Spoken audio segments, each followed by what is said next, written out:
Io sono Attilio Fontana da Montagnana, provincia di Padova, Veneto. La precisazione è d'obbligo per Attilio Fontana, presidente del Consorzio di tutela del prosciutto Veneto DOP. Qualche giorno fa infatti ha ricevuto la telefonata di un signore che voleva a tutti i costi parlare con il presidente della regione Lombardia, suo omonimo. Non una telefonata di cortesia, ma lo sfogo per l'ennesimo passaggio in zona rossa. Chi ha risposto al telefono ha detto guardi che qui non c'è nessuno, c'è un Attilio Fontana ma non ha niente a che vedere con il presidente della regione Lombardia.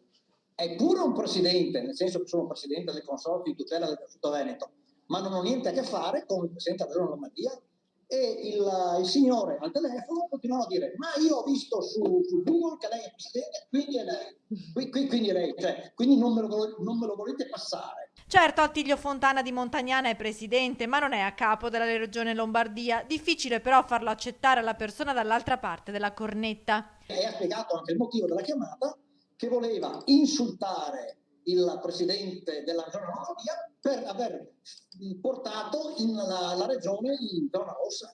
Insulti e tanta rabbia. Ad Attilio Fontana non è restato altro che ascoltare e in un certo senso anche comprendere. Ci stiamo ridendo sopra, però capisco effettivamente che questo possa portare a un'esasperazione. Adesso il signore non so cosa facesse di mestiere, ma certamente era una persona dall'aspetto esasperato, insomma, diciamo, sentirlo così per telefono era uno che era veramente probabilmente stufo di vivere in una certa condizione. Io parlo anche in rappresentanza dei miei associati, essendo presidente del Consiglio di tutela, ovviamente c'è questa crisi, cioè, pensiamo che quello che è il canale ristorazione per il nostro segmento vale il 35%, quindi si immagini lei un calo del genere riferito proprio al mancato utilizzo di questo canale e che i canali rimanenti non sono in grado di rimpiazzare ovviamente.